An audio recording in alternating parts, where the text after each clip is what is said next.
Students, welcome to all of you. मैं आप सभी का स्वागत करता हूं आप सभी के अपने प्यारे से चैनल शूटर ऑफ स्टडी पे। तो आइए बच्चा, आज का जो हमारा मोस्ट इंपोर्टेंट जो टॉपिक आप सभी के सामने लेके आए वो प्रधानमंत्री श्री नरेंद्र मोदी जी भाजपा सरकार के द्वारा इसी वर्ष न्यू एजुकेशन पॉलिसी, नई शिक्षा नीति को लागू किया गया है। काफी सारे बच्चों के व्हाट्सएप के जरिए, फेसबुक पे मैसेजेस आ रहे थे लगातार कि सर न्यू एजुकेशन पॉलिसी है क्या, वास्तव में इसके अंदर क्या कुछ नया किया गया है, क्या ये बच्चों के लिए सही है या सही नहीं है, कितना कुछ इसके अंदर चेंज किया गया है, क्या है सर वास्तव में न्यू एजुकेशन पॉलिसी। तो आइए बच्चा, आज इन सभी सवालों के जवाब लेके आपको कंप्लीट इंफॉर्मेशन देने के लिए मैं आप सभी के बीच लेके आया हूं। आज की वीडियो बहुत जबरदस्त होने वाली है क्योंकि इस वीडियो में हम पढ़ने वाले हैं न्यू एजुकेशन पॉलिसी 2020 के अंदर जो न्यू एजुकेशन पॉलिसी आई है इसके बारे में आज की वीडियो में हम डिटेल से डिस्कस करेंगे। सबसे पहले बच्चे, मैं आप सभी को बताना चाहूंगा कि न्यू एजुकेशन पॉलिसी से आप आगे कोई भी एग्जाम्स आगे देते हैं, चाहे HSSC के देते हैं, चाहे SSC, CGL, RPF, यहाँ तक कि अगर आप UPSC लेवल तक भी एग्जाम देते हैं, D ग्रुप से लेकर UPSC लेवल तक हर एक एग्जाम में इस पॉलिसी से एक क्वेश्चन 100% पूछा जाएगा क्योंकि एक नई ट्रेंड, नई चीज हमारे बीच में आई है। तो काफी सारे इसके अंदर जीके के क्वेश्चंस भी, करंट अफेयर्स के भी हम डिस्कस करने वाले हैं। सबसे पहले बच्चा, मैं आपको बता दूं कि ये जो न्यू एजुकेशन पॉलिसी है कितने साल के बाद आई है? 34 साल के बाद। कितने साल के बाद आई है बच्चा? 34 साल के बाद ये आई है और ये हमारे पास तीसरी एजुकेशन पॉलिसी है। तीसरी एजुकेशन पॉलिसी है बच्चा, थर्ड एजुकेशन पॉलिसी या तीसरी शिक्षा नीति। अब जब बच्चा ये तीसरी है तो सबसे पहली हमारे पास कब आई थी, तो इसी के बारे में भी आपको कंप्लीट डाटा आज मैं लेके आया हूं। सबसे पहली हमारे पास आई थी पहली शिक्षा नीति, सबसे पहली आई थी 1968 में बच्चा। कब आई थी? 1968 में। जब 1968 में आई उस टाइम पे हमारे पीएम कौन थे? इंदिरा गांधी जी हमारे पीएम थे, इंदिरा गांधी। उसके बाद बच्चा इसी का हम अपोजिट कर देते हैं, दूसरी जो शिक्षा नीति हमारे पास आई 1968 का अपोजिट 1986 में आई बच्चा। उस टाइम पे हमारे जो प्राइम मिनिस्टर थे वो राजीव गांधी जी थे। और अब तीसरी जो हमारे पास आई है बच्चा, तीसरी एजुकेशन पॉलिसी जो गवर्नमेंट ने लागू की वो आई है 2020, 29 जुलाई 2020 को। कब लागू हुई है? मोस्ट इंपोर्टेंट क्वेश्चन है। लागू नहीं हुई, ये किसको घोषणा की गई है अभी तक? 29 जुलाई 2020 को इसकी घोषणा की गई है। लागू होने की डेट भी बच्चा जल्दी ही आ जाएगी, बहुत जल्दी ही, शायद इस एकेडमिक सेशन से या नेक्स्ट एकेडमिक सेशन से ये लागू भी हो जाएगी। तो तीसरी हमारे पास 2020 में। और आज के टाइम पे प्राइम मिनिस्टर कौन है? श्री नरेंद्र दामोदर दास मोदी। कौन है बच्चा? नरेंद्र दामोदर दास मोदी जी। तो इस प्रकार से तीन हमारे पास आज तक एजुकेशन पॉलिसीज आई हैं और भारत में आजाद होने के बाद तीसरा जो नजारा है वो आप सभी के सामने देखने को मिल रहा है। कितने साल के बाद? लास्ट टाइम 1986 में आई थी। 1986 के बाद ऐसा नहीं बचा कि इसके अंदर संशोधन नहीं हुए। 1992 में इसके अंदर संशोधन भी किए गए हैं, 1992 में भी और 1993 में भी इसके अंदर संशोधन तो किए गए हैं, काफी सारे चेंजेस तो किए गए हैं। लेकिन एक बिल्कुल हटके नई शिक्षा नीति कब आई है हमारे पास? 2020, जब हमारे पास श्री नरेंद्र दामोदर दास मोदी जी हमारे प्राइम मिनिस्टर हैं। तो बच्चा ये 1986 वाले से किस तरह से अलग है, इस कंसेप्ट को थोड़ा सा आपको क्लियर करता हूं। 1986 की जो हमारी एजुकेशन पॉलिसी थी उसके अंदर क्या था कि उसको बोला जाता है 10+2 पद्धति। 1986 वाली को क्या बोला जाता है? 10+2 पद्धति बोला जाता है। 10+2 पद्धति में क्या था कि +2 क्लास के बाद बच्चों को अपना स्ट्रीम, अपने फ्यूचर के बारे में, अपनी जॉब के बारे में चूज करना होता था कि वो ग्रेजुएशन के अंदर BA कर रहा है, BSc कर रहा है, BCom कर रहा है। या 10+2 पद्धति में क्या था कि 10th क्लास के बाद वो चूज करता था आर्ट्स, कॉमर्स या साइंस साइड लेनी है। तो जब 10+2 क्लास के बाद अपने स्ट्रीम्स, अपनी साइड उसको चूज करने थे तो इसलिए उसको बोला जाता है 10+2 पद्धति। लेकिन इस शिक्षा नीति में काफी सारे नए चेंजेस आपको अभी मैं आगे वीडियो में बताऊंगा कि कहां से कितने कितने सारे चेंज किए गए हैं, क्या नया नाम इस शिक्षा नीति के अंदर रखा गया है। तो बेसिकली बच्चा, आज की जो शिक्षा नीति हमारे पास आई उभर के, इस शिक्षा नीति को क्या नाम दिया? इस शिक्षा नीति का नाम है 5+3+3+4 शिक्षा नीति। भूस्पत्ति को क्या नाम दिया गया? 10+2 पत्ति बोला गया। इसका क्या नाम है? 5+3+3+4 शिक्षा पद्धति इसको बोला गया। अब 5+3+3+4 का मतलब क्या है? 5 और 3 8, 8 और 3 11, 11 और 4 15। क्या सर हमारी 15 साल के बाद +2 होगी? क्या सर 15 साल में हमारी एजुकेशन कंप्लीट होगी? जी हाँ बच्चा, अब 15 साल में कंप्लीट होगी। पहले जो हमारी 12 साल में होती थी 10+2, अब वही हमारी 15 साल में होगी। किस तरह से होगी? आइए एक एक कंसेप्ट को 15 साल तक किस तरह से पढ़ाई करनी है, इन सारे के सारे टॉपिक्स को डिस्कस करना हम स्टार्ट करते हैं। सबसे पहले मैं लेके चलता हूं कि 5 का मतलब क्या है। पहले 5 का मतलब क्या है बच्चा? पहले 5 साल तक की जो पढ़ाई है, 5 साल पढ़ाई करने के बाद हम पहुंचेंगे बच्चा सेकंड क्लास में। कौन सी क्लास में पहुंचेंगे? सेकंड क्लास में। जहां पहले हम सेकंड क्लास में फर्स्ट और फिर सेकंड क्लास तक पहुंच जाते 2 साल में, अब सेकंड क्लास तक पहुंचने को हमारे 5 साल लगेंगे। और 5 साल को इस तरह से लगेंगे, जो हमारे को क्लासेस की मंजूरी दी गई है इसके अंदर नर्सरी, यूकेजी, एलकेजी, फर्स्ट और सेकंड। अब इन पांचों की पांचों क्लासेज को ऑफिशियल मंजूरी दे दी गई है। इन पांचों की पांचों क्लासेज को ऑफिशियल मंजूरी दी गई है। और ये पांचों की पांचों क्लासेज आपको अब कहां पढ़ाई जाएंगी? आंगनवाड़ी के अंदर पढ़ाई जाएंगी। नई एजुकेशन पॉलिसी में क्या बताया गया? आंगनवाड़ी के अंदर आपको नर्सरी, यूकेजी, एलकेजी, फर्स्ट और सेकंड, यानी कि सेकंड क्लास तक जो आंगनवाड़ी के अंदर जो बच्चे शिक्षा लेते थे वहीं पर नए टीचरों की नियुक्ति की जाएगी और वहां पे आपको सेकंड क्लास तक पहले 5 साल की आपको पढ़ाई यहां पे की जाएगी। तो ये था बच्चा हमारे पास पहला स्टेप, 5 साल का हमारे को क्या बोला जाता है। उसके बाद बच्चा हमारे पास नेक्स्ट जो 3 ईयर का आता है। एक और छोटा सा मैं यहाँ पे आपको सवाल बता दूं कि अब हमारे पास पहले क्या था? MHRD था। MHRD का मतलब क्या था? Ministry of human resource development. Ministry of human resource development.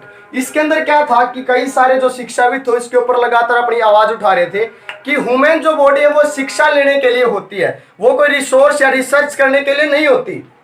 तो अब क्या किया गया? MHRD का नाम बदल के क्या रख दिया गया? इसी MHRD का नाम बदल के शिक्षा मंत्रालय कर दिया गया है नया शिक्षा नीति के अकॉर्डिंग। MHRD का नाम बदल के क्या किया गया है? शिक्षा मंत्रालय किया गया है। और MHRD के पहले मिनिस्टर कौन थे, मंत्री कौन थे? मानव संसाधन। इसके जो मिनिस्टर थे वो थे रमेश पोखरियाल निशंक। रमेश पोखरियाल निशंक, रमेश निशंक या निशंक ऐसा कुछ नाम है इनका।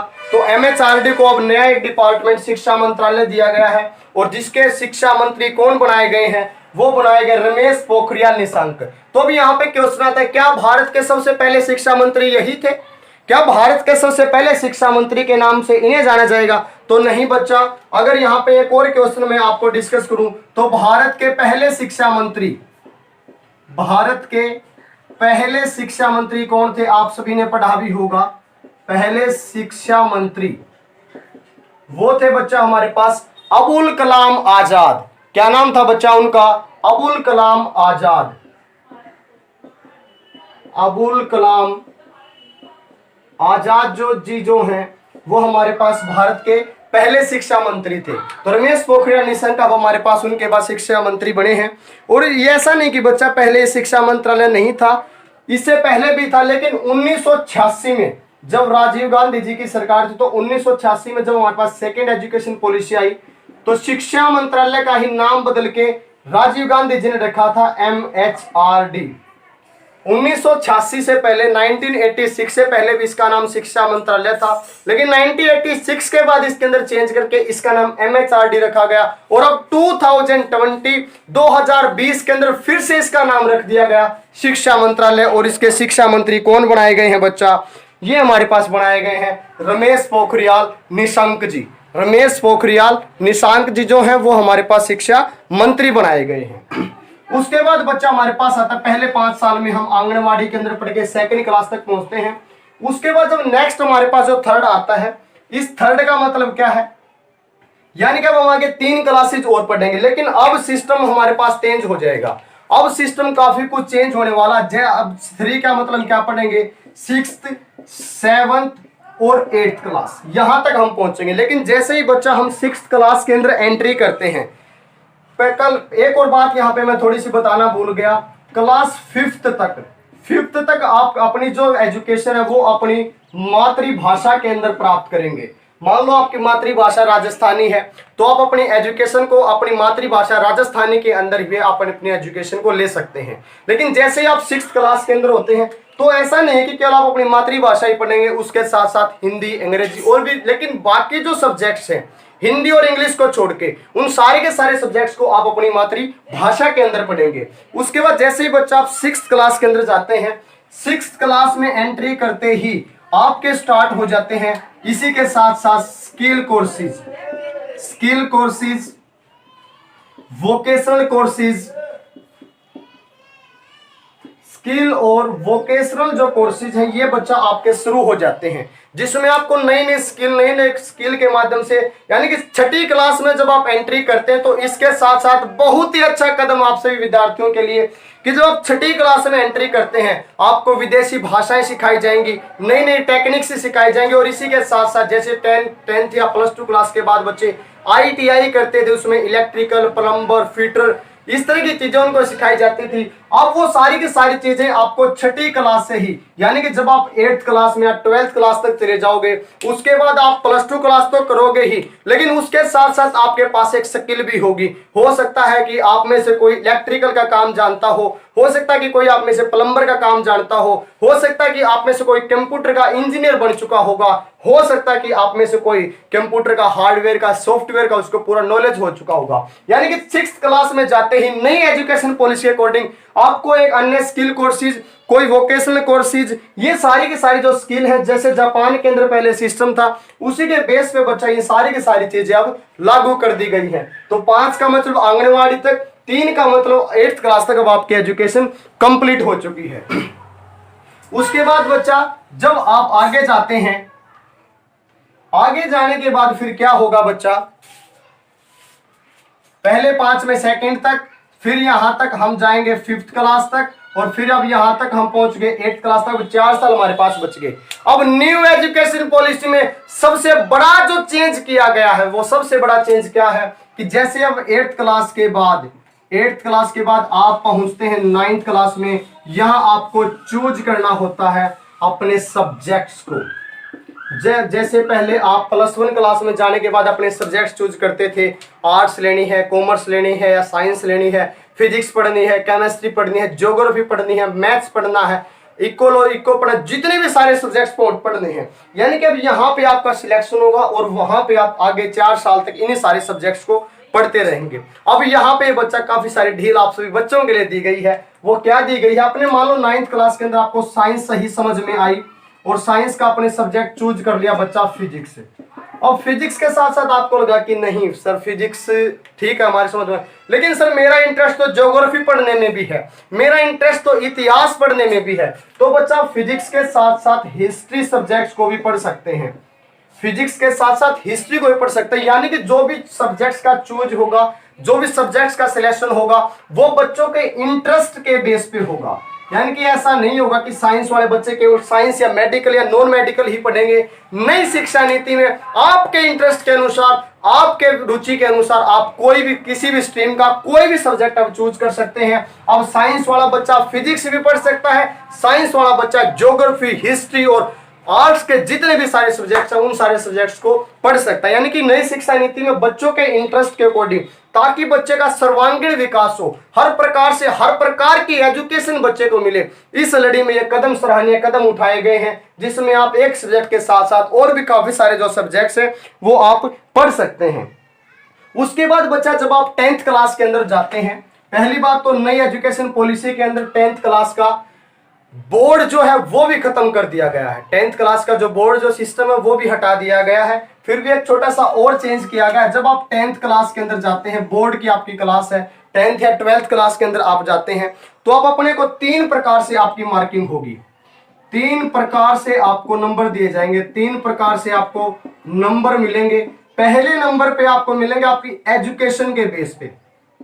एजुकेशन से मेरा मतलब आप एकेडमिक्स में आपके टीचर्स जो आपको नंबर देंगे उसके बेस पे। उसके बाद सेकंड नंबर पे आपको जो मार्क्स मिलेंगे वो मिलेंगे सेल्फ असेसमेंट, यानी कि आप खुद का अपना जजमेंट करेंगे कि आपको 10 में से कितने मार्क्स मिलने चाहिए। सर फिर तो मजा आ जाएगा, मैं तो अपने को पूरे का पूरे नंबर दूंगा, 10 में से 10 देंगे। जी हाँ बच्चा, आप 10 में से 10 नंबर दे सकते हैं अपने आप को, लेकिन जब आप आगे जॉब के लिए जाओगे तो आपका सर्टिफिकेट वहां चेक होगा और देखते हैं कि आपने सेल्फ में 10 में से 10 दिए हैं। और अगर इंटरव्यू में आपको 10 में से 10 नहीं मिलते हैं, जो स्किल्स आपने उसके अंदर डाली उसमें आपको 10/10 नहीं मिलते हैं, तो वहां आपके नंबर डिडक्ट कर दिए जाएंगे, आपको फ्रॉड भी घोषित किया जा सकता है। तो यहाँ पे आपको honesty is the best policy, ईमानदारी के अकॉर्डिंग आपको अपनी मार्किंग करनी होगी। और तीसरी जो मार्किंग होगी वो होगी आपके दोस्त जो हैं, फ्रेंड्स जो हैं, फ्रेंड्स ग्रेडिंग। जो आपके साथ रहने वाले जो दोस्त हैं वो आपको मार्किंग देंगे।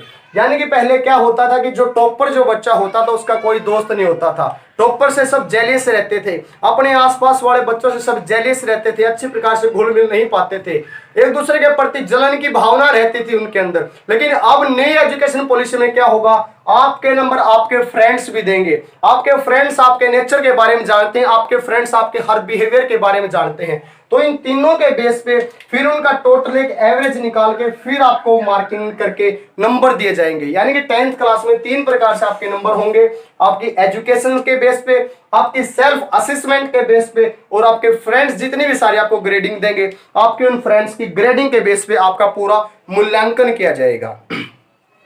उसके बाद बच्चा इस ये तो होगी हमारी +2 क्लास तक की हमारी जो एजुकेशन है वो कंप्लीट हुई।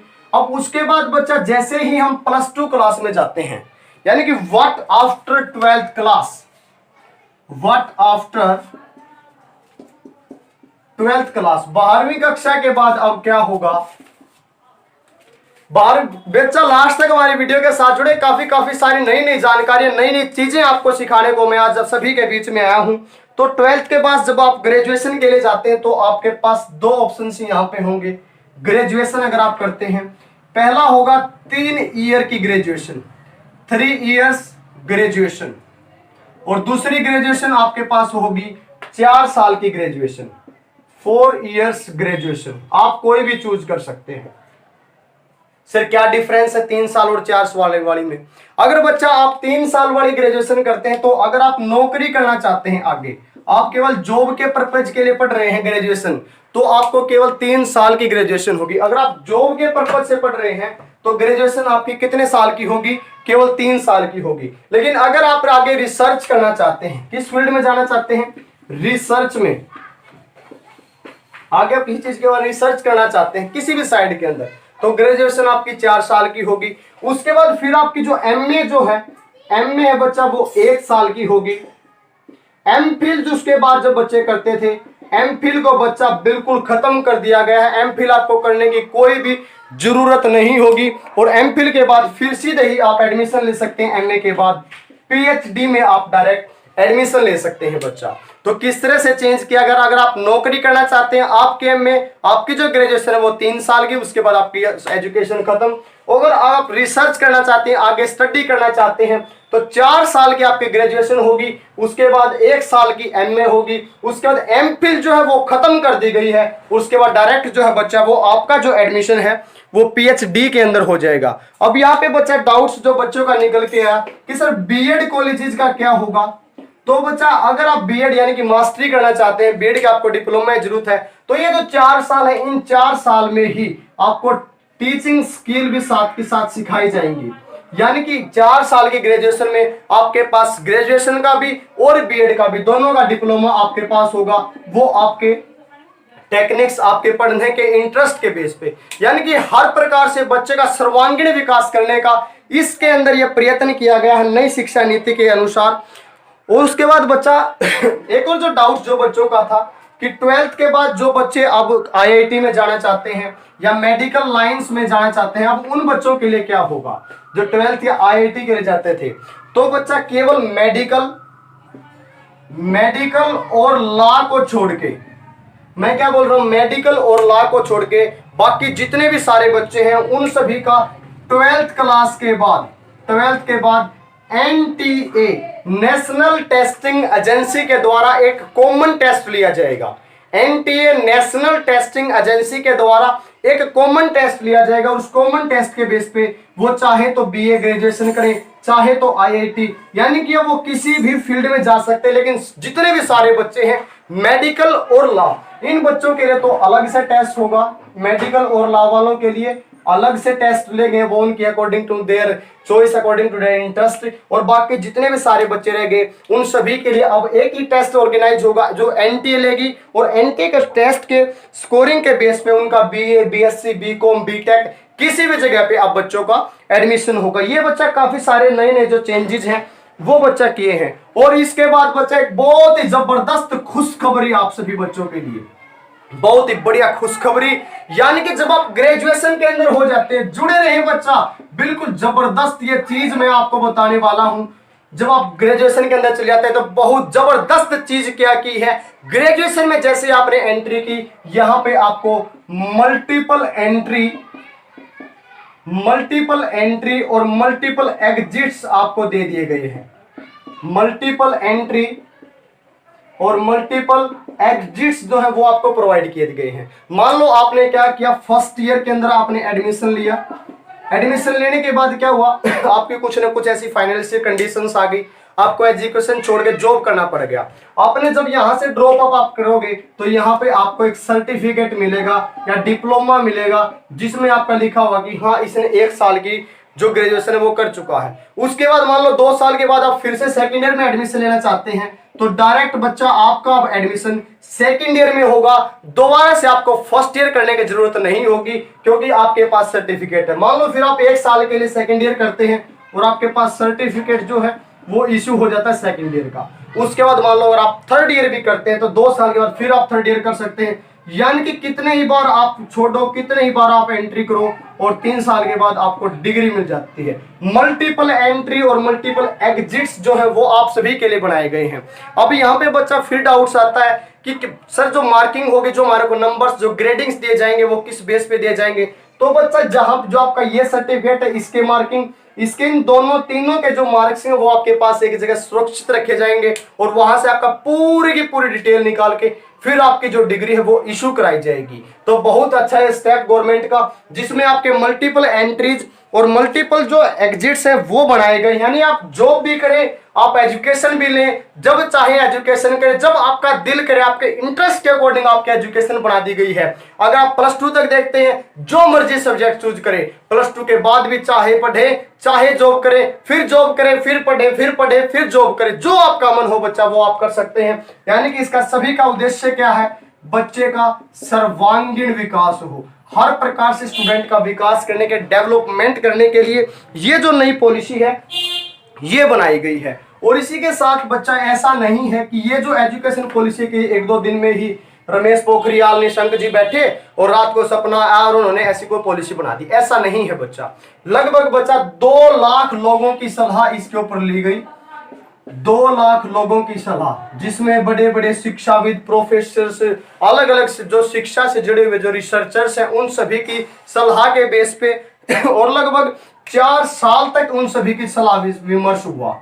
4 साल की सलाह विमर्श के बाद, 4 साल की सलाह विमर्श के बाद बच्चा ये न्यू एजुकेशन पॉलिसी आप सभी के सामने लेके आए हैं, जिसकी जल्द ही आप सभी के सामने घोषणा होगी। यानी कि बच्चा अब जितने भी सारे वो काम है वो केवल एक ही कमेटी करेगी, जो बोर्ड ऑफ डायरेक्टर्स को मिला के केवल एक कमेटी बनाई जाएगी जिसमें एनटीए वो होगी और जिसके अंदर सारे के सारे टेस्ट कंडक्ट किए जाएंगे। यानी कि अब जो यूजीसी जो होती थी, CSIR जो होती थी, या हमारे पास नेट JRF वगैरह होता था, या बच्चा CSIR और NTSE जो हमारे पास होता था, ये सारे के सारे जो इंस्टीट्यूशन से जो सारी जो कमेटी है, सारी की सारी कमेटी हटा के केवल एक एनटीए बनाई गई है, जो आपका एक कॉमन टेस्ट लेगी, सभी का कॉमन, उसी बेस पे आपका आगे एडमिशन होगा। यानी कि यूजीसी, सीएसआईआर और एनटीएससी को भी अब नई एजुकेशन पॉलिसी के अंदर खत्म कर दिया गया है। और इसी के साथ बच्चा गवर्नमेंट का ने जो नई जो सुविधाएं वो क्यों लेके आई है, क्या कुछ नया कर रही है, अब क्या होगा सर, ये लागू तो कर दिया, लेकिन क्या स्कूलों में वास्तव में ऐसा होगा? तो बच्चा न्यू एजुकेशन पॉलिसी में सबसे जबरदस्त जो काम किया है वो क्या किया है कि चाहे गवर्नमेंट स्कूल है, चाहे गवर्नमेंट इंस्टीट्यूशन, चाहे स्कूल है, चाहे कॉलेज है, चाहे प्राइवेट है, अब उन सभी के अंदर जो पढ़ाने का जो तरीका होगा वो होगा सेम टेक्निक से सभी की पढ़ाई होगी, सेम टेक्निक्स से सभी के सभी स्कूल, सभी के सभी कॉलेजेस के अंदर एजुकेशन होगी, सभी को सेम तरीके से पढ़ाया जाएगा, सेम टीचर होंगे, वो ही सारे के सारे सेम वर्चुअल लैब्स खोली जाएंगी। पहले हमारे पास जो जीडीपी थी, जीडीपी का केवल 4.43% हमारे पास एजुकेशन को दिया जाता था, 4.43% जो है वो एजुकेशन को दिया जाता था। नई शिक्षा नीति के अंदर अब जीडीपी का 6% जो है वो इन्वेस्ट किया जाएगा, 6% जो है वो नया तरीके, नई एजुकेशन पॉलिसी के अंदर इन्वेस्ट किया जाएगा एजुकेशन के ऊपर। यानी कि बच्चा कहने का मतलब क्या, चाहे आप प्राइवेट इंस्टीट्यूशन में पढ़ रहे हैं, चाहे आप गवर्नमेंट इंस्टीट्यूशन में पढ़ रहे हैं, सभी के अंदर नॉलेज आपका सेम होगा, चाहे आप स्टेट यूनिवर्सिटी में पढ़े, चाहे आप सेंट्रल यूनिवर्सिटी के अंदर एजुकेशन ले रहे हैं, सभी के अंदर जो नॉलेज है, जो पढ़ाई का जो तरीका है वो सबका सेम होगा। यानी कि अब स्कूलों के अंदर नई तकनीक से, विदेशी इक्विपमेंट से स्कूल बिल्कुल हाईली इक्विप्ड होंगे। टीचरों के लिए ट्रेनिंग प्रोग्राम्स नई एजुकेशन में रखे गए हैं, नए ट्रेनिंग प्रोग्राम के माध्यम से टीचर पहले खुद सीख के फिर बच्चों को नई स्किल्स सिखाई जाएंगी। यानी कि बच्चों का सर्वांगीण विकास होगा, हर प्रकार से बच्चों को सक्षम बनाया जाएगा, हर प्रकार से उनके माइंड की स्किल्स खोली जाएंगी, उनके इंटरेस्ट के आधार पे उनको एजुकेशन दिया जाएगा। अब रटा रटाया वो काम नहीं होगा, अब सारी की सारी चीजें बच्चे के स्किल, यानी कि बच्चे के अंदर से निकालेंगे। हाँ भाई बोलो, आप क्या करना चाहते हैं, आपका एम क्या है, आपका किस चीज में पढ़ने में इंटरेस्ट है। जिस चीज में पढ़ने में बच्चे का इंटरेस्ट होगा, अब उसके इंटरेस्ट के अकॉर्डिंग स्टडी होगी। अब बच्चा डिप्रेशन फ्री होके पढ़ेगा, स्ट्रेस फ्री होके पढ़ेगा, उसके माइंड पे किसी प्रकार का कोई प्रेशर नहीं होगा। Without pressurisation now student will get study, a student will get study without pressure, without depression on his mind. Education will be stress free.